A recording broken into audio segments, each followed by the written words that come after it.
It's also gotten more expensive to get inside the parks.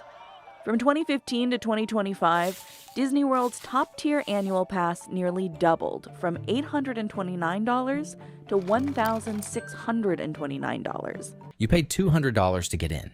The ride is closed. No warning, no refund, no apology. That's not one person's bad luck. That's Disney's official policy in 2025. Bob Iger, chief executive officer of the Walt Disney Company, raised base ticket prices for the first time since 2018. The cheapest ticket, $109 for 6 straight years, jumped to $119. Magic Kingdom on Thanksgiving Day hit $199 per person. Park hopper, $264. That's before parking, before food, before a single thing inside the gates. And here's where it gets worse. At the exact same moment those prices hit record highs, Iger's parks were closing rides. Not for a weekend, not for a week, for over a year, some of them permanently. Big Thunder Mountain Railroad, closed, January 2025, reopens spring 2026, 14 months, gone. Buzz Lightyear's Space Ranger Spin, closed August 2025. No confirmed reopening date. Rivers of America, Tom Sawyer Island, and the Liberty Square Riverboat, permanently closed July 7th, 2025. Muppet Vision 3D, permanently gone. Lightning McQueen's Racing Academy, permanently gone. It's tough to be a bug, permanently gone. Let me say that again. Permanent. Gone. Full price still required. Disney's own earnings confirmed it. Domestic park attendance declined. Fewer families coming through the gates. Iger's response was not to lower prices. His response was to charge the ones who still showed up more money. That's not magic. That's math. Every number you're about to hear comes from Disney's own filings, official park calendars, and published policy. Nothing invented. Nothing estimated. They're words. They're numbers. Disney's Experiences segment posted record full-year revenue, $36.156 billion, up 6% year over year. Operating income from parks, $9.995 billion, up 8%, an all-time record. Records, while rides were closed. Read that combination slowly. Iger's personal compensation in fiscal 2024, $41.1 million. In plain terms, while the chief executive earned $41 million, a family of 4 was paying $800+ just to walk into a park where multiple signature attractions were unavailable. Now watch what happens next. Disneyland's highest tier one-day ticket is now $206, the 5-day park hopper $616. In 2014, that same ticket cost $305. That is a 102% increase over 1 decade. What that means for you, you are paying twice as much to visit the same parks, with fewer attractions open than ever before. And here's the part nobody's talking about. FastPass was free. From 1999 all the way to 2020, you could skip the line at no extra cost. Disney eliminated it during the pandemic. What replaced it was not free. First came Genie Plus, paid. Then Lightning Lane MultiPass, paid.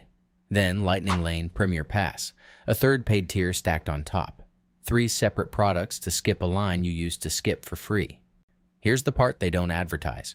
You are paying admission to stand in a line, then paying again to not stand in that line. Lightning Lane. MultiPass starts at $32 per person per day. Lightning Lane. Single Pass, $15 to $25 per individual ride. Lightning Lane Premier Pass at Magic Kingdom, up to $449 per person per day, on top of admission, per person, per day. The real cost is this: a family of 4 at Magic Kingdom on a peak day.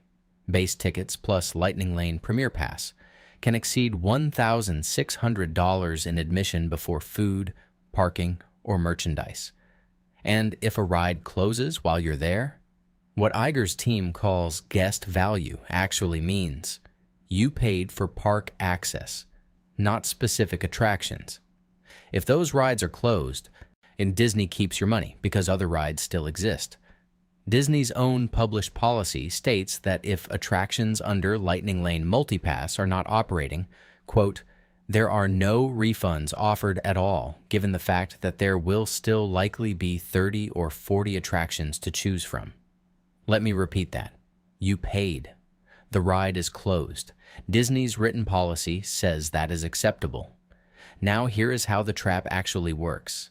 This is not a theory. This is a 5-part documented mechanism. Base prices rise first. Iger's team sets peak day admission at record highs and expands the number of peak day dates each year. Attractions close without compensation simultaneously. Disney's policy offers no refund because legally you purchase park access, not attraction access. The free line skipping system disappears and gets replaced by 3 paid tiers that grow more expensive every year.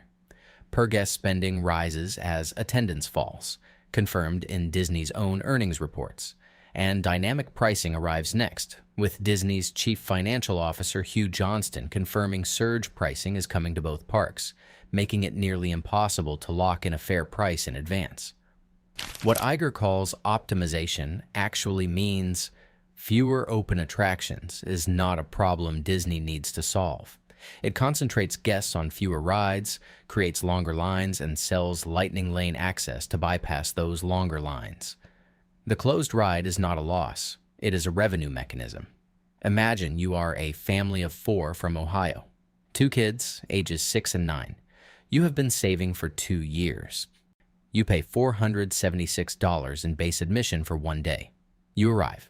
Big Thunder Mountain, one of the kids' most anticipated rides, is closed. It will not reopen for 14 months. Disney's official response: other rides are available. No discount, no partial credit, no acknowledgement. Picture this scenario. You are a couple celebrating a 10-year anniversary. You splurge on Lightning Lane Premier Pass, $400 per person on top of $200 tickets. That is $1,200 before you enter the park. You discover Buzz Lightyear's Space Ranger Spin is closed through next year. The River Cruise is gone permanently. You receive fewer open attractions than 2019, at double the cost. To imagine you are a middle-class parent who took Iger's public statement seriously. His claim that Disney is constantly working to make experiences more accessible. The cheapest ticket, $119. Lightning Lane Multipass to use your time efficiently. $32 per person per day. 4 people, 1 day, bare minimum, $604. Before parking, before food, before lodging. Now here's the contrast that should make you stop. Iger earned $41.1 million in fiscal 2024. That is the compensation of the executive overseeing the system, charging your family $600 for a minimum day at a park with closed attractions and no refund policy. That's not one bad year. That's not post-pandemic chaos. That's a documented pattern. Here's what that actually does to the experience inside the park. Lightning Lane creates a 2-tier system inside a park you have already paid to enter. Guests without it stand in lines that are now longer because Lightning Lane guests are filling the shorter queues. You are not just paying for faster access. You are paying to not be punished for failing to pay more. Under Iger's leadership, Disney's company-wide net income nearly doubled, from $7.6 billion in 2024 to $12 billion in 2025. Adjusted earnings per share grew 19%. Disney doubled its share buyback authorization to $7 billion and raised its dividend 50%. Record profits, record prices, declining attendance, closed rides. That is not a struggling company. That is a company that figured out how to make more money from you while delivering less. The gap nobody talks about. Disney's own chief financial officer acknowledged that higher-income consumers are choosing international travel over domestic Disney parks. The solution was not to lower prices. It was to extract more from the families who still came. What Iger's team calls revenue per guest optimization actually means squeeze harder from whoever shows up, because the balance sheet does not care why you came, only that you spent. At Disney's annual shareholder meeting in March 2025, Iger said, and this is a direct quote, We're constantly considering and developing and implementing new ways to make the experiences that we offer both more enjoyable, but of equal importance more accessible. He pointed to the cheapest ticket being available on more days. Here's what that actually means. More low-price days on dates almost nobody wants to visit. Every date your family actually wants to go costs more than it ever has. In plain terms, that is not accessibility. That is a press release dressed as a promise. Disney's fourth quarter 2024 earnings confirmed lower volumes at domestic parks. A Wall Street Journal report noted that Disney executives internally acknowledged the parks may have become too expensive for middle-class American families. The acknowledgement exists. The policy has not changed. Iger is stepping back. Josh D'Amaro, who built this park strategy alongside Iger, becomes the 9th chief executive officer in March 2026. Same strategy, but same pricing tiers, same no refund policy. New nameplate on the door. The dynamic pricing rollout is coming. The next earnings call is already scheduled. The per capita guest spending number will either confirm the model is holding or signal the first crack. D'Amaro's first public statements on pricing will define whether anything changes at all. This story is not closed, and neither is the investigation into what Disney is charging you for a park it keeps getting smaller.